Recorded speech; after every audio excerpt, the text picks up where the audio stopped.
जय हिंद समाजवादी साथियों, देर रात यूपी विधानसभा उपचुनाव सपा और भाजपा के प्रत्याशियों की सूची हुई जारी। जी हाँ, आज हम बात करेंगे उत्तर प्रदेश में। जैसा कि आप लोगों को पता है, 10 विधानसभा सीटों पर उपचुनाव होने जा रहा है, जिसके लिए समाजवादी पार्टी के राष्ट्रीय अध्यक्ष अखिलेश यादव जी लगातार मेहनत कर रहे हैं। मेहनत करने के साथ साथ जो अखिलेश यादव जी ने जो पीडीए की जो रणनीति लोकसभा के चुनाव में बनाई थी, उसी रणनीति पर काम करते हुए समाजवादी पार्टी के राष्ट्रीय अध्यक्ष अखिलेश यादव लगातार जनहित के मुद्दों को लेकर लगातार समाजवादी पार्टी के प्रत्याशियों के नाम को लेकर मंथन का दौर जारी है। वहीं पर लोकसभा के चुनाव में जिस तरह से अखिलेश यादव जी ने इंडिया गठबंधन को मजबूती प्रदान की है, उसी के साथ ही साथ अब अखिलेश यादव जी उत्तर प्रदेश में जहां पर 10 विधानसभा सीटों पर उपचुनाव होने जा रहा है, जिसके लिए लगातार मेहनत कर रहे हैं। मेहनत करने के साथ साथ लगातार लखनऊ पार्टी कार्यालय में बैठकर समाजवादी पार्टी के नेताओं से, कार्यकर्ताओं से बैठकर लगातार मंथन का जो दौर है वो जारी है। वहीं पर उत्तर प्रदेश की विधानसभा के उपचुनाव में जहाँ पर 10 विधानसभा सीटों पर उपचुनाव होने जा रहा है, उसमें से समाजवादी पार्टी के राष्ट्रीय अध्यक्ष ज़्यादा से ज़्यादा विधानसभा सीटें जीत कर कहीं ना कहीं जो अखिलेश यादव जी ने लोकसभा के चुनाव में भारतीय जनता पार्टी को शिकस्त दी है, उस शिकस्त का जो कार्यक्रम है उसे जारी रखने के लिए लगातार प्रयासरत हैं। और लगातार अखिलेश यादव जी के नेतृत्व में समाजवादी पार्टी ने जिस तरह से देश भर में लोकप्रियता हासिल की है, वहीं पर समाजवादी पार्टी के मुखिया अखिलेश यादव जी अब उत्तर प्रदेश में जहाँ पर 10 विधानसभा सीटों पर उपचुनाव होने जा रहा है, उसकी तैयारियों में जुटे हुए हैं। वहीं पर बात करेंगे दूसरी तरफ भारतीय जनता पार्टी की तरफ से जो लोकसभा के चुनाव में जो करारी शिकस्त हुई है, उसकी जिम्मेदारी योगी आदित्यनाथ जी के कंधे पर सौंपी गई। उसके बाद अब जब उत्तर प्रदेश में 10 विधानसभा सीटों पर उपचुनाव होने जा रहा है, उसके लिए भी योगी आदित्यनाथ ने रूपरेखा तैयार कर ली है। और योगी आदित्यनाथ लगातार भारतीय जनता पार्टी का नेतृत्व करते हैं और ज़्यादा से ज़्यादा सीटें जितवाकर कहीं ना कहीं लोकसभा के चुनाव में जो समाजवादी पार्टी के मुखिया अखिलेश यादव जी के द्वारा जो करारी शिकस्त दी गई है, उसका बदला लेने के लिए योगी आदित्यनाथ लगातार प्रयासरत हैं। और प्रयासरत होने के साथ साथ लगातार भारतीय जनता पार्टी के संभावित दावेदारों को लेकर लगातार लखनऊ पार्टी कार्यालय में योगी आदित्यनाथ का जो मंथन है वो जारी है। इसी बीच में हम बात करेंगे समाजवादी पार्टी के संभावित दावेदारों को लेकर, भारतीय जनता पार्टी के संभावित दावेदारों को लेकर। जो दैनिक भास्कर का जो सर्वे हुआ है, उस सर्वे में जनता ने उन्हें प्रथम स्थान दिया है। कौन कौन से वो प्रत्याशी हैं जिनकी जो टिकट है वो लगभग तय मानी भी जा रही है सर्वे के अनुसार। तो हम बात करेंगे कहल की विधानसभा सीट से। तो कहल की विधानसभा सीट से अखिलेश यादव जी के जो भतीजे हैं तेज प्रताप यादव, मैनपुरी के पूर्व में सांसद भी रह चुके हैं। पूर्व सांसद रहने के साथ साथ लगातार कहल की विधानसभा सीट से तेज प्रताप यादव का चुनावी मैदान में उतरने का जो प्रयास है वो लगातार कामयाब होता हुआ भी दिखाई दे रहा है, क्योंकि दैनिक भास्कर के सर्वे में समाजवादी पार्टी के प्रत्याशी के तौर पर तेज प्रताप यादव को लोकप्रियता हासिल हुई है। उन्हें पहला स्थान मिला है। 76% लोगों ने तेज प्रताप यादव को कहल की विधानसभा सीट से समाजवादी पार्टी के प्रत्याशी के तौर पर पसंद भी किया है। वहीं पर बात करेंगे कहल की विधानसभा सीट से भारतीय जनता पार्टी के प्रत्याशी के तौर पर यहाँ से अनुजेश प्रताप सिंह जो धर्मेंद्र यादव की बहनोई है, उन्हें जनता ने पसंद किया है भारतीय जनता पार्टी के प्रत्याशी के तौर पर। अनुजेश प्रताप सिंह यादव जो लगातार जनसंपर्क कर रहे, लगातार लोगों के बीच में और जनता के बीच में पहुंचकर लगातार जो जनहित के जो मुद्दे हैं उन मुद्दों को उठा रहे और लगातार भारतीय जनता पार्टी की तरफ से टिकट की जो दावेदारी है वो अनुजेश प्रताप सिंह यादव की मानी जा रही है कहल की विधानसभा सीट से। वहीं पर बात करेंगे अगली जो विधानसभा सीट है वो है मिल्कीपुर की विधानसभा सीट।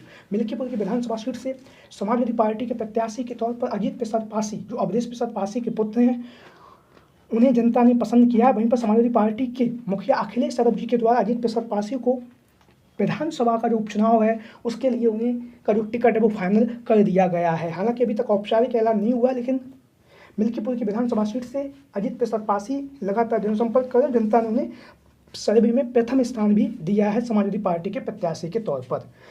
वहीं पर बात करेंगे भारतीय जनता पार्टी की तरफ से मिल्कीपुर की विधानसभा सीट से भारतीय जनता पार्टी के प्रत्याशी के तौर पर बाबा गोरखनाथ, जैसा कि आप लोग इन तस्वीरों के माध्यम से देख भी रहे हैं, बाबा गोरखनाथ जो लंबे समय से भारतीय जनता पार्टी से जुड़े हुए हैं। वहीं पर 2017 के विधानसभा के चुनाव में बाबा गोरखनाथ ने यहाँ से अवधेश प्रसाद पासी को चुनावी मैदान में हराया भी था। तो अवधेश प्रसाद पासी के मिल्कीपुर की विधानसभा सीट से भारतीय जनता पार्टी के प्रत्याशी के तौर पर पूर्व में विधायक रह चुके हैं बाबा गोरखनाथ को जनता ने पसंद भी किया है। और वहीं पर भारतीय जनता पार्टी की तरफ से सबसे मजबूत दावेदार यही माने जा रहे हैं, इनका भी टिकट लगभग तय है।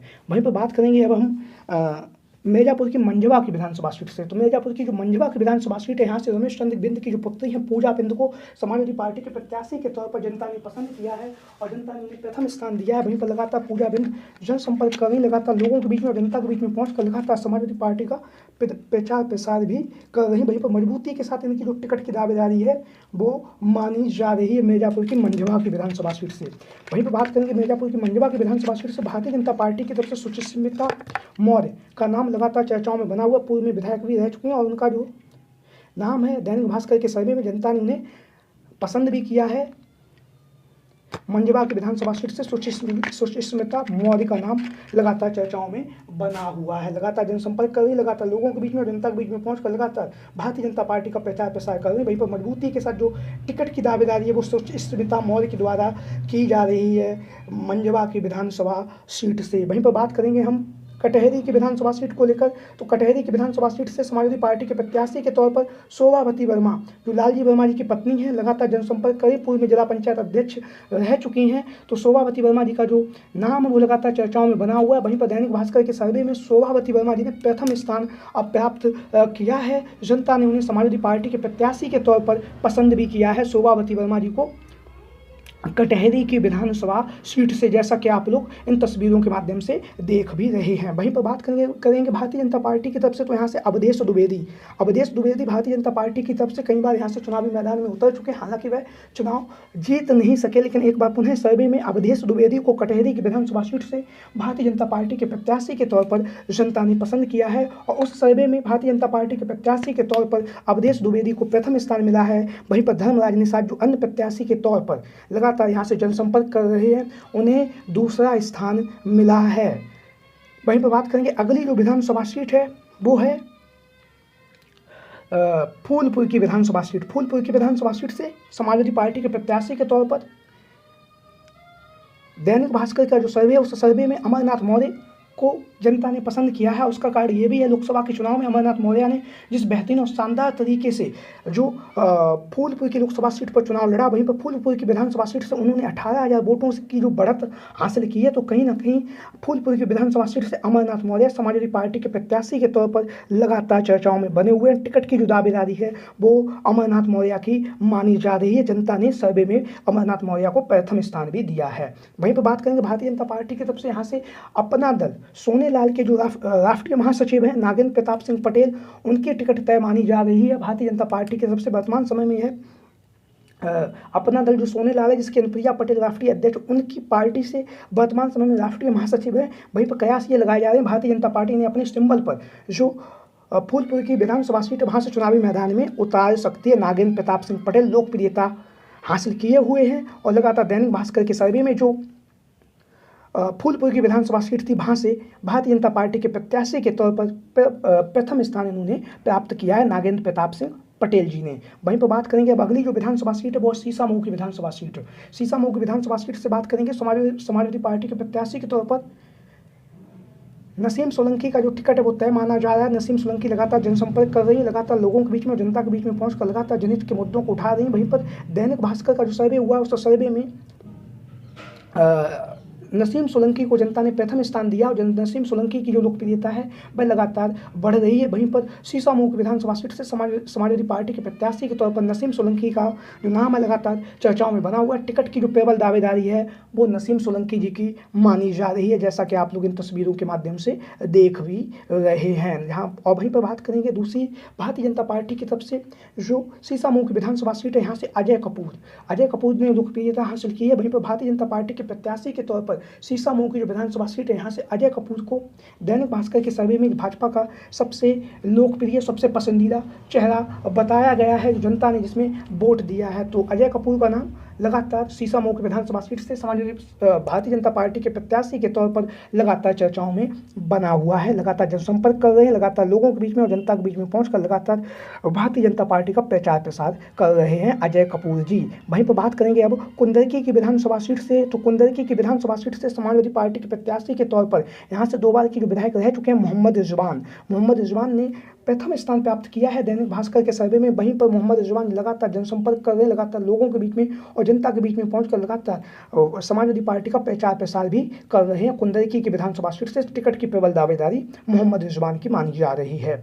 वहीं पर बात करेंगे भारतीय जनता पार्टी की तरफ से यहाँ से पूर्व में चुनावी मैदान में उतर चुके हैं ठाकुर रामवीर सिंह का नाम है वो चर्चाओं में बना हुआ है और वहीं पर भारतीय जनता पार्टी के प्रत्याशी के तौर पर ठाकुर रामवीर सिंह को लोकप्रियता हासिल हुई है। भारतीय जनता पार्टी के प्रत्याशी के तौर पर ठाकुर रामवीर सिंह को यहाँ पर प्रथम स्थान दिया गया है कुंदरकी की विधानसभा सीट से। वहीं पर हम बात करेंगे अगली जो विधानसभा सीट है वो है अलीगढ़ की खैर की विधानसभा सीट, अलीगढ़ की खैर की विधानसभा सीट से कांग्रेस पार्टी के पक्ष में सीट जा रही है और कांग्रेस पार्टी के पक्ष में जाती हुई सीट पर यहाँ पर कांग्रेस पार्टी के प्रत्याशी के तौर पर सुरेंद्र सिंह जाटव को जनता ने प्रथम स्थान दिया है। अलीगढ़ की खैर की विधानसभा सीट से लगातार सुरेंद्र सिंह जाटव जनसंपर्क कर रहे हैं, लगातार लोगों के बीच में जाकर मजबूती के साथ अपनी टिकट की दावेदारी कर रहे हैं। वहीं पर बात करेंगे यहाँ से भारतीय जनता पार्टी के प्रत्याशी के तौर पर चारुकेन को, जो पूर्व में यहाँ से प्रत्याशी रह चुकी हैं, बहुजन समाज पार्टी की तरफ से 2022 का विधानसभा का चुनाव लड़ चुकी हैं। श्रीमती चारुकेन जी को भारतीय जनता पार्टी के प्रत्याशी के तौर पर जनता ने पसंद किया है और प्रथम स्थान इन्हें दिया है श्रीमती चारुकेन जी को, अलीगढ़ की जो खैर की विधानसभा सीट है यहाँ से। वहीं पर बात करेंगे अगली जो विधानसभा सीट है वो है पश्चिमी उत्तर प्रदेश की मीरपुर की विधानसभा सीट। मीरपुर की विधानसभा सीट से कादर राणा के जो पुत्र हैं शाह राणा का नाम लगातार चर्चाओं में बना हुआ है और शाह राणा लगातार समाजवादी पार्टी के राष्ट्रीय अध्यक्ष अखिलेश यादव जी से टिकट की मांग भी कर रहे हैं। वहीं पर जो दैनिक भास्कर का जो सर्वे हुआ है उस सर्वे में भी शाह राणा को लोकप्रियता हासिल हुई है, समाजवादी पार्टी के प्रत्याशी के तौर पर प्रथम स्थान प्राप्त हुआ है। वहीं पर बात करेंगे यहाँ से भारतीय जनता पार्टी और आरएलडी की तरफ से यह जो सीट है आरएलडी के खाते में जा रही है और आरएलडी के खाते में जाने के साथ साथ यहाँ से नवाजिश आलम का नाम चर्चाओं में बना हुआ है। जो दैनिक भास्कर का सर्वे हुआ है उसमें नवाजिश आलम को जनता ने पसंद भी किया है। वहीं पर बात करेंगे अब पश्चिमी उत्तर प्रदेश में गाजियाबाद की जो सदर की विधानसभा सीट है, तो गाजियाबाद की सदर की जो विधानसभा सीट है वो इंडिया गठबंधन से कांग्रेस पार्टी के पक्ष में जा रही है और कांग्रेस पार्टी की तरफ से यहाँ से बात करें तो संजीव गोयल का नाम लगातार चर्चाओं में बना हुआ है, उन्हें कांग्रेस पार्टी के प्रत्याशी के तौर पर यहाँ पर लोकप्रियता हासिल है। वहीं पर बात करेंगे भारतीय जनता पार्टी की तरफ से, तो यहाँ से भारतीय जनता पार्टी की तरफ से अनेक दिग्गजों के नाम लगातार चर्चाओं में चल रहे हैं। वहीं पर यहाँ से सुशांत सिंह का नाम लगातार चर्चाओं में बना हुआ है, भारतीय जनता पार्टी के प्रत्याशी के तौर पर उन्हें लोकप्रियता हासिल हुई है। तो आप लोगों की क्या राय है इन संभावित दावेदारों को लेकर? जो दैनिक भास्कर का जो सर्वे हुआ है उस सर्वे में समाजवादी पार्टी और भारतीय जनता पार्टी के लोकप्रिय प्रत्याशियों के रूप में इन प्रत्याशियों को प्रथम स्थान मिला हुआ है अपनी अपनी पार्टी से प्रत्याशी के तौर पर। आप लोगों की जो भी राय हो इन संभावित दावेदारों को लेकर सभी साथी कमेंट बॉक्स के माध्यम से अपनी राय जरूर दें। आज की वीडियो में इतना ही। जय हिंद, जय भारत।